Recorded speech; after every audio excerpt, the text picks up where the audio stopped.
पटाखों पर रिसर्च करते हुए हमारे मन में यह सवाल आया कि दिवाली पर पटाखे जलाने का चलन हमारे देश में शुरू कब हुआ। भारत में मूल रूप से दिवाली पर दिए जलाए जाते थे, पटाखे नहीं।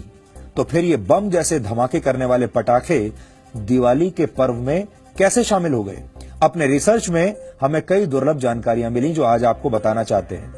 भारत में 18वीं शताब्दी तक दिवाली के मौके पर आतिशबाजी होनी शुरू हो गई थी, लेकिन ये एक बहुत महंगा आयोजन होता था, इसलिए उस दौर में सिर्फ राजा महाराजा ही दिवाली पर आतिशबाजी किया करते थे और करवाया करते थे। मराठा इतिहास की किताब पेशवा याची बाखर में यह जिक्र मिलता है कि कोटा शहर में दिवाली के मौके पर आतिशबाजी हुई थी। आज कोटा राजस्थान का एक जिला है, लेकिन उस वक्त कोटा पर मराठाओं का शासन था। इस किताब में यह लिखा है कि महादजी सिंधिया ने पेशवा माधवराव को यह बताया था कि कोटा में 4 दिनों तक दिवाली मनाई गई और इस दौरान लाखों दिए जलाए गए और कोटा के राजा ने इन 4 दिनों तक अपने महल के बाहर आतिशबाजी का आयोजन किया था। आपको बता दें कि पेशवा माधवराव अप्रैल 1774 में पैदा हुए थे और अक्टूबर 1795 में उनकी मौत हो गई थी। यानी इसका मतलब यह हुआ कि इस दौरान राजा दिवाली के मौके पर आतिशबाजी करवाते थे। इतिहास में यह जिक्र भी मिलता है कि वर्ष 1790 में एक अंग्रेज पायरोटेक्नीशियन यानी आग का काम करने वाला व्यक्ति भारत आया था। कुछ टेक्नीशियंस भारत आए थे।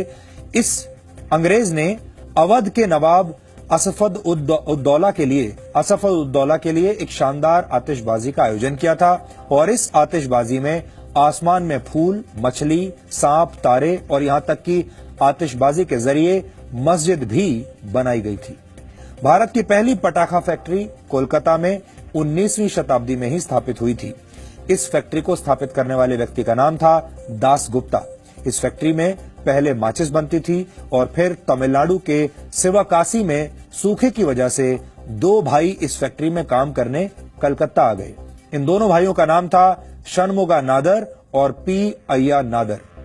इन दोनों भाइयों ने कोलकाता की इस फैक्ट्री से पटाखे बनाने का काम सीखा और फिर वो अपने घर यानी तमिलनाडु के शिवकाशी वापस चले गए और वहां पटाखे बनाने का उन्होंने अपना काम शुरू कर दिया।